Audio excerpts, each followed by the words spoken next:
President Trump made some big declarations. Of course, finally, as the ACLJ has been working on this for years. When I mean years, you can probably go back 5+ years of shows, at least. Longer than that? Longer than that.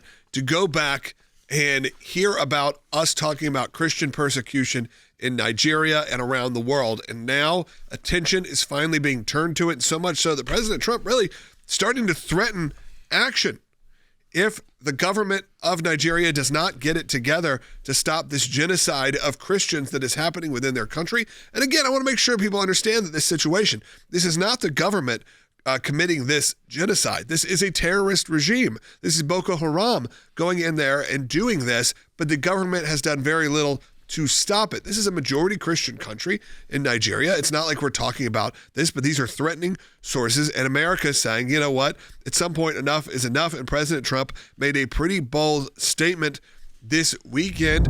They're killing record numbers of Christians in Nigeria, and they have other countries very bad also. You know that part of the world, very bad. They're killing the Christians and killing them in very large numbers. We're not going to allow that to happen. Here's the actual official statement that came out from President Trump on Truth Social. Christianity is facing an existential threat in Nigeria. Thousands of Christians are being killed. Radical Islamists are responsible for this mass slaughter. I'm hereby making Nigeria a country of particular concern. That was in all caps, but that is the least of it. When Christians or any such group is slaughtered like is happening in Nigeria, 3,100 versus 476 worldwide, something must be done. I am asking Congressman Riley Moore, together with Chairman Tom Cole and the House Appropriations Committee, to immediately look into this matter and report back to me. The United States cannot stand by while such atrocities are happening in Nigeria and numerous other countries. We stand ready, willing, and able to save our great Christian population around the world. Donald J. Trump, President of the United States of America. That is the official statement that again came out on Truth Social. I know there was a follow-up as well, but understand how strong these words are. These words are essentially saying, you better watch out. If we don't get this together, America is taking notice, and not only going to take notice, but is going to take action, and that could be more than just some sanctions. It started to get some attention from places you wouldn't expect when President Trump put this out. Nicki Minaj, who is a rap star, an artist, and very popular, not someone that you would normally think of as a President Trump supporter or fan, but she tweeted this or put this out on X, Logan will correct me, with a screenshot of President Trump's first statement from Truth Social, and said, reading this made me feel a deep sense of gratitude. We live in a country where we can freely worship God. No group should ever be persecuted for practicing their religion. We don't have to share the same beliefs in order for us to respect each other. Numerous countries around the world are being affected by this horror, and it's dangerous to pretend we don't notice. Thank you to the president and his team for taking this seriously.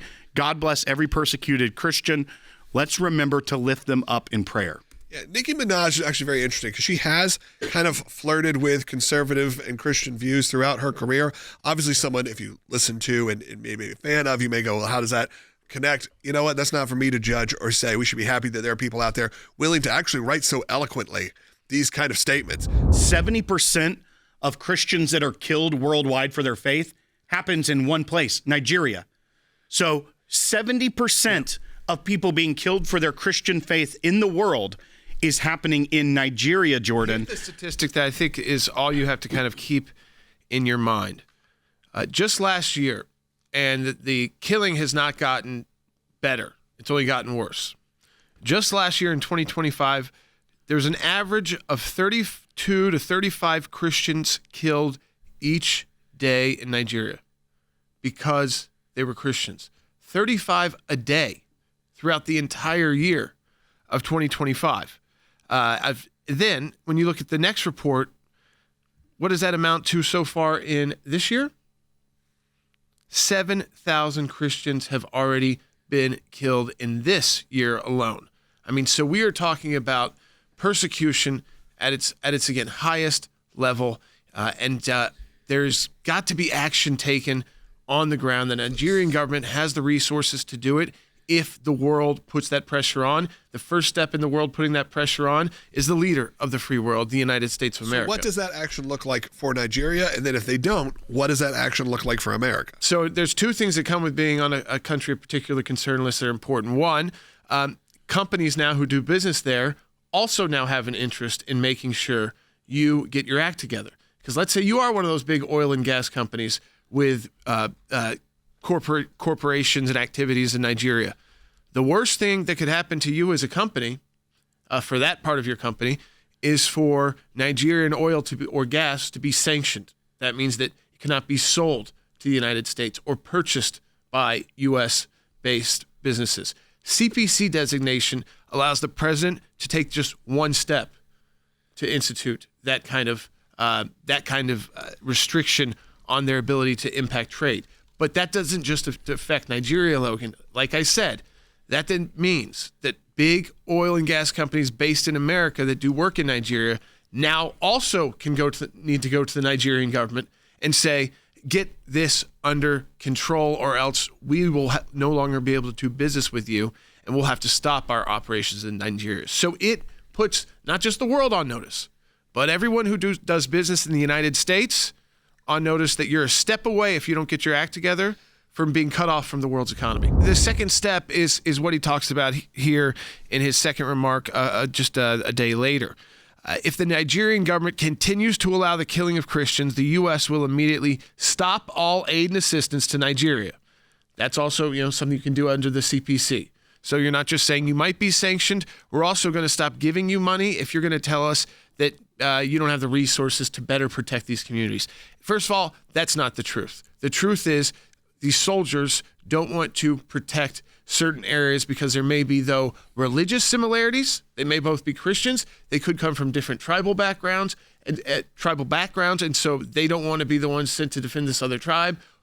Also, the government wants to keep its military from fighting out with Boko Haram. They want to keep them around them to keep them safe so that their major cities are able to operate. And this is just kind of happening off in the hinterlands, away from major cities. But when 35 people are being killed a day in a country we do business with like this, President Trump is going to go further. So he said, again, the assistance would cut off, and it may go into that now disgraced country, guns a-blazing, that we may go in to that now disgraced country, guns a-blazing to completely wipe out the Islamic terrorists. Last week when I joined the show briefly from Washington, D.C. With Logan just for a few minutes, it was because we were, one, announcing a new partnership with CPAC and the American Center for Law and Justice on ending Christian persecution worldwide, because we are both organizations that have offices all over the world. When you add to that the offices all over the world, they have the meetings all over the world so that we can work, again, to end the persecution and the killing of our brothers and sisters. So we start that with there's going to be a summit, but we have a kickoff event with the ACLJ with a lot of current and former members of the government, and including the Speaker of the House, who we played on Friday, who stopped by that at the Museum of the Bible, that we did this event with CPAC, and the ACLJ hosted the reception on ending this persecution. But that earlier in that day, a smaller group of us met with top White House staff. And I remember Matt Schlapp, he pitched it right to me and said, Jordan, what's the first thing they need to do? And I said, Nigeria's got to be back on the CPC. The staff was concerned about doing it because of the oil and gas. That's all I'll say. And some of the security risks there. And yet the next day and a half later, after the summit, where 3 million people watched, the CPC is signed.